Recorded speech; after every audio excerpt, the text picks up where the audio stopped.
निर्गम याचा 26वा अध्याय मी पाठ केला आहे. निवास मंडप. निवास मंडप 10 पडद्यांचा कर. ते कापलेल्या तलमसनाच्या कापडाचे आणि निळ्या, जांभळ्या व किरमिजी रंगाच्या सुताचे तयार करावे. त्यावर कुशल कारागिरांकडून करून काढवावे. एकेका पडद्याची लांबी 28 हात व रुंदी 4 हात असावी. ते सर्व पडदे एकाच मापाचे असावे. त्यातील 5 पडदे एकमेकांना जोडलेले असावे आणि दुसरे 5 पडदे एकमेकांना जोडलेले असावे. जेथे एक पडदा दुसऱ्या पडद्याशी जोडला जाईल तेथे किनारीवर निळ्या सुताची बेडी कर. तसेच दुसऱ्या पडद्याच्या किनाऱ्यावरही तशीच बेडी कर. एका पडद्याला 50 बेडी कर आणि दुसऱ्या पडद्याच्या किनारीलाही 50 बेडी कर. ही बेडी समोरासमोर असावी. तसेच सोन्याचे 50 आकडे बनवावे आणि ह्या आकड्यांनी पडदा एकमेकांना अशा प्रकारे जोडावा की ते सर्व मिळून निवास मंडप अखंड होईल. निवास मंडपावरच्या तंबूसाठी बकऱ्याच्या केसांचे पडदे बनवावे. ते पडदे 11 असावे. एकेका पडद्याची लांबी 30 हात व रुंदी 4 हात असावी. ते सर्व 11 पडदे एकाच मापाचे असावे. त्यातील 5 पडदे एकत्र जोडावे आणि 6 पडदे एकत्र जोडावे. 6वा पडदा तंबूच्या पुढल्या बाजूने दुमडावा. अशा रीतीने एकत्र जोडून केलेल्या एका कणातीच्या बाहेरील शेवटच्या पडद्याच्या किनारीवर 50 बेडी कर. दुसऱ्या कणातीच्या बाहेरील शेवटच्या पडद्याच्या किनारीवरही 50 बेडी कर आणि पितळेचे 50 आकडे बनवावे व ह्या आकड्यांनी तंबू असा जोडावा की तो अखंड होईल. तंबूच्या पडद्याचा लोंबत राहिलेला भाग म्हणजे उरलेला अर्धा पडदा निवास मंडपाच्या मागच्या बाजूने लोंबता सोडावा.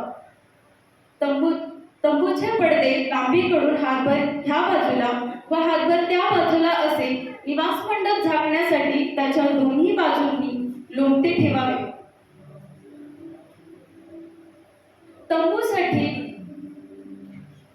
तंबूसाठी तांबडा रंग दिलेल्या मेंढ्यांच्या कातड्याचे एक आच्छादन व त्याच्यावर दहशांच्या कातड्यांचे एक आच्छादन करावे.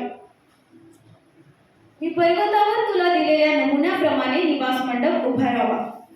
मग निवास मंडपासाठी बाभळीच्या लाकडाच्या उभ्या फळ्या कराव्या.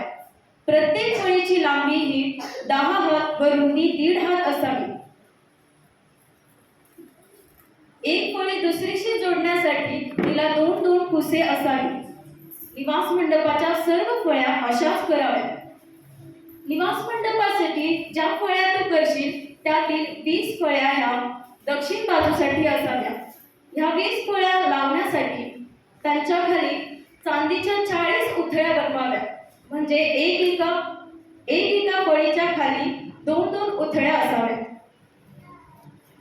निवास मंडपाच्या दुसऱ्या म्हणजे उत्तर बाजूसाठी 20 फळ्या कराव्या. त्यांच्या खाली लावण्यासाठी चांदीच्या 40 उथळ्या बनवाव्या. म्हणजे एकेका फळीसाठी 2-2 उथळ्या असाव्या. निवास मंडपाच्या मागच्या म्हणजे पश्चिम बाजूसाठी 6 फळ्या कराव्या आणि त्याच्या मागच्या निवास मंडपाच्या कोपऱ्यांसाठी 2 फळ्या कराव्या. ह्या दोन्ही फळ्या खालच्या बाजू सुट्ट्या ठेवून वरच्या भागी एका कडीने जोडाव्या. दोन्ही कोपऱ्याच्या फळ्या अशा असाव्या. दोन्ही कोपऱ्यांसाठी अशाच फळ्या कराव्या. 8 फळ्यांसाठी चांदीच्या 16 उथळ्या बनवाव्या. म्हणजे एकेका फळ्यांच्या खाली 2-2 उथळ्या असाव्या. बाभळीच्या लाकडाचे आडसर बनवावे. निवास मंडपाच्या एका बाजूच्या फळ्यांसाठी 5 अडसर, त्याच्या दुसऱ्या बाजूच्या फळ्यांसाठी 5 अडसर व त्याच्या पश्चिमेला म्हणजे त्याच्या मागच्या बाजूसाठी 5 अडसर बनवावे. ह्या फळ्या सोन्याने मढवावे. त्याचे आकडे सोन्याचे असावे व अडसरही सोन्याने मढवावी.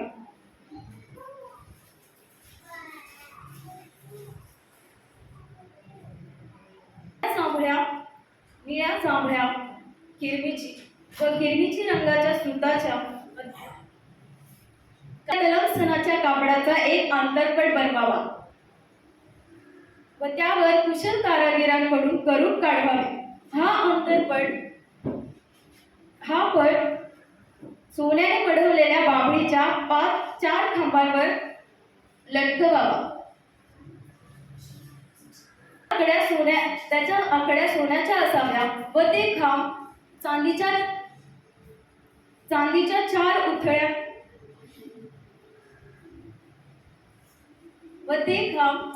4 उथळ्यांवर उभे करावे. निवास मंडपाचा हा अंतरपट आकड्यात लटकवून त्याच्या आतल्या बाजूला साक्षपटाचा कोश ठेवावा. तुमच्याकरिता हा अंतरपट पवित्र स्थान व परमपवित्र स्थान हे अलग करेल. मग परमपवित्र स्थानात साक्षपटाच्या कोशावर दयासन ठेवावे आणि त्या अंतरपटाच्या बाहेरील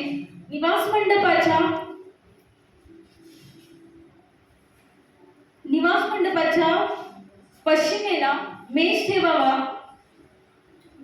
व